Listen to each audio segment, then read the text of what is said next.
અમરેલી જિલ્લામાં શ્વાનનો આતંક જોવા મળી રહ્યો છે। જસવંતગઢ ગામે મજૂરના બાળક ઉપર શ્વાને હુમલો કરતા તાત્કાલિક ધોરણે હોસ્પિટલ ખાતે ખસેડવામાં આવેલ છે। અમરેલી જિલ્લામાં શ્વાનોએ આતંક મચાવેલો છે। જસવંતગઢ ગામે પરપ્રાંતીય મજૂરના બાળક પર શ્વાને હુમલો કરેલો હતો। 3 વર્ષના રાજવીર નામના બાળક પર શ્વાને હુમલો કરતા પેટના ભાગે ગંભીર ઈજાઓ પહોંચેલી હતી। ઈજાગ્રસ્ત બાળકને સારવાર માટે તાત્કાલિક ધોરણે હોસ્પિટલે ખસેડવામાં આવેલો હતો। અગાઉ ચિત્તલ અને જસવંતગઢ ગામે પણ શ્વાનોના હુમલાઓ થયેલા જ છે। મારું નામ ભાવેશભાઈ કૃષ્ણભાઈ માંગરોળિયા છે। મારી વાડીએ ખેતી કામ કરવા માટે જે એમપીમાંથી મજૂર આવ્યા છે તો એના છોકરાને આજે કૂતરું કરડ્યું।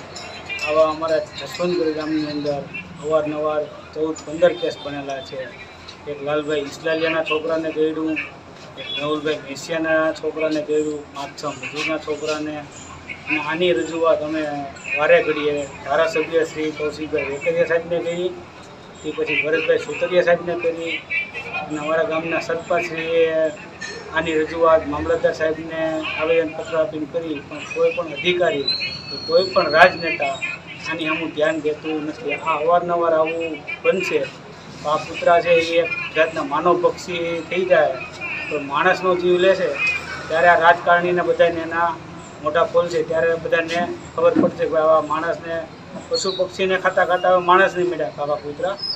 પણ રાજકારણીના પેટનું પાણી એ કોઈને હલતું નથી કે ભાઈ આ કૂતરા છે તો ભાઈ આપણે આ પબ્લિક હાટુથી આપણે કામ કરી ત્યારે મત જોતા હોય ત્યારે હરેક રાજકારણી ચિત્તલમાં આવીને જસવંતગઢમાં આવીને ખોબે ધોબે અમે એને મત આપીએ છીએ, પણ એક પણ રાજકીય નેતા આ બાબતથી ધ્યાન આ છેલ્લા લગભગ અનુમાને 2 થી 2.5 મહિના થયા છે કે 14 થી 15 છે।